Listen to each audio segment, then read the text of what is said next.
Assalamu alaikum viewers. Hope you are all good and fine. Today we will learn about the exercise 1.1 of class 10th. Book है हमारी national book foundation. आज हमने इसका question number 3 start करना है. Question है हमारे पास simplify. इसका पार्ट 1 है अयोटा 9. अच्छा, इसको करने के लिए ना सबसे पहले आपके माइंड में एक बेसिक कॉन्सेप्ट होना चाहिए कि हमारे पास अगर कोई भी नेगेटिव वैल्यू हो, लाइक अगर हम -1 ले लेते हैं, नेगेटिव वैल्यू की अगर पावर हमारे पास इवन हो, क्या हो, इवन, तो उसका आंसर क्या होता है?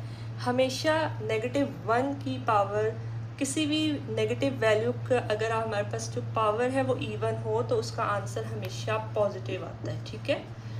एंड सिमिलरली अगर हमारे पास कोई भी पावर ओड नंबर में हो, लाइक 1 होगी, 3 होगी, 5 हो गया, जो भी ओड नंबर है, ठीक है, किसी भी नंबर की पावर अगर ओड हो तो उसका आंसर हमेशा नेगेटिव में आता है. ठीक है. ये एक छोटा सा बेसिक कॉन्सेप्ट है. Let's start our part number 1. Question number 3 का पार्ट 1 हम स्टार्ट करते हैं, विच इज़ अयोटा 9. अब यहाँ पे हमने सबसे पहले अंडरस्टैंड करना है हमारे पास जो पावर है वो अयोटा 9 फॉर्म में, मतलब ऑड नंबर में पावर है. हमने इसको स्प्लिट करना है. अब स्प्लिट करने का तरीका क्या होगा? आपने लिखना है इसको अयोटा इनटू अयोटा की पावर 8. ठीक है.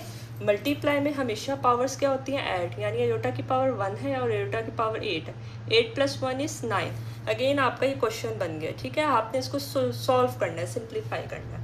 नेक्स्ट स्टेप में हमने इसको किस फॉर्म में लिखना है? अयोटा की पावर 8 है, इसको आपने अयोटा स्क्वायर फॉर्म में बनाना है. अयोटा स्क्वायर की मल्टीप्लाई बाय अयोटा 2 × 4. अयोटा 2 × 4 आपका क्या बन गया? अयोटा 8 बन गया. अगेन आपने नेक्स्ट स्टेप में क्या करना है? अयोटा स्क्वायर को अंदर लिखना है और पावर को आपने बाहर लिखना है. ठीक है. क्यों? क्योंकि हमें अयोटा स्क्वायर की वैल्यू पता है. अयोटा स्क्वायर की वैल्यू क्या है? हमारे पास -1 के बराबर होती है. -1 की पावर 4. -1 की पावर 4 क्या है? हमारे पास इवन नंबर है. इवन नंबर की पावर हमेशा किस में खुलती है, किस में ओपन होती है? पॉजिटिव में. तो ये हमारे पास किस में ओपन होगा? +1 में. अयोटा को 1 से मल्टीप्लाई करें तो अयोटा. छोटा सा ये कॉन्सेप्ट है. ठीक है. आपने इसने सबसे पहले क्वेश्चन को अंडरस्टैंड करना है. क्वेश्चन हमारे पास अगर ओड पावर में होगा तो आपने इसको इवन पावर में स्प्लिट अप करना है. ठीक है.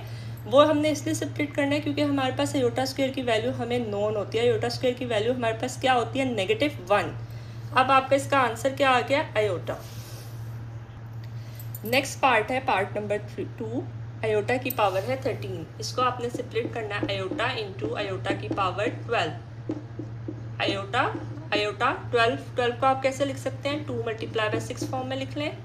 अगेन अयोटा स्क्वायर को आपने अंदर लिखना है, पावर 6 को हमने बाहर लिख देना. अयोटा स्क्वायर की वैल्यू हमारे पास क्या होती है? मैंने -1. तो बच्चों -1 की पावर 6, ये हमारे पास क्या है? इवन पावर है, तो इसका आंसर हमारे पास +1 आएगा. Iota into 1 is iota. This is your answer. Next part हमारे पास है पार्ट नंबर 3, अयोटा की पावर 28. अब देखें, ये ऑलरेडी हमारे पास जो इसकी अयोटा की पावर है वो इवन फॉर्म में है. आपने इसको जस्ट क्या करना है? इसको अयोटा स्क्वायर फॉर्म में किस तरह लिखना है? अयोटा, अब 2 के टेबल में 28 कहाँ आता है? अयोटा 2 × 14. अयोटा स्क्वायर को आप अंदर लिख लें, 14 को आप बाहर लिख लें. तो किसी भी चीज़ की जो पावर हमारे पास 14 है या इवन नंबर है वो हमारे पास पॉजिटिव में ओपन होगी. यानी कि अयोटा स्क्वायर की पहले आपने वैल्यू सब्स्टिट्यूट करनी है, विच इज़ -1. पावर हमारे पास इवन है, आंसर आपका आएगा +1. This is your answer of part 3. Next part है पार्ट नंबर 4, माइनस अयोटा की पावर 21. इसको आपने सबसे पहले ब्रैकेट ओपन कर लें, माइनस अयोटा 21. इसको आपने किस तरह स्प्लिट अप करना? माइनस अयोटा आपने पहले लिखना है. ठीक है. देन आपने क्या करना है? अयोटा की पावर 20. देखें, यहाँ पे पावर 1 है, यहाँ पे पावर क्या है? 20. तो 20 मल्टीप्लाई में पावर Z होती हैं, तो आंसर हमारे पास 21 ही बन रहा है. ठीक है. आपने अब अगेन इसको सिंप्लीफाई कैसे करना है? अयोटा 20 को आप कैसे लिख सकते हैं? अयोटा 2 × 10.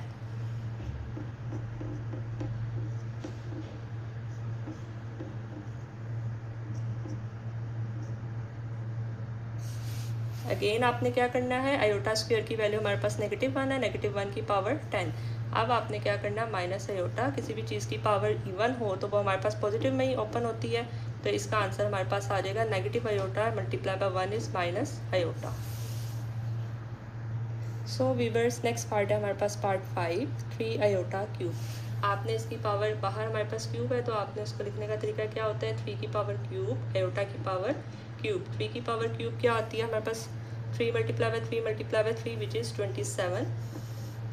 आयोटा क्यूब को आपने सेपरेट करना है आयोटा इंटू आयोटा स्क्वायर में।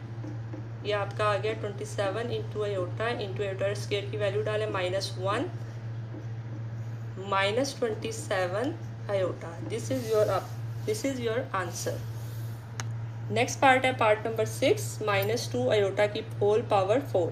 अच्छा, इसमें आपने कंफ्यूज नहीं होना है नेगेटिव साइन को देख के, ठीक है। नेगेटिव आपने देखें, आपको बेसिक सा कॉन्सेप्ट मैंने आपको बताया कि जब भी नेगेटिव आपके पास कोई भी नंबर होगा उसकी पावर इवन होगी। इवन है ना, 4 हमारे पास इवन नंबर है, तो इसका आंसर हमारे पास क्या होता है, पॉजिटिव ही होता है। तो आपने पहले इसको लिखना है 2 की पावर 4 आयोटा की पावर 4, नेगेटिव नहीं लिखना है क्योंकि उसका आंसर हमारे पास पॉजिटिव ही आता है।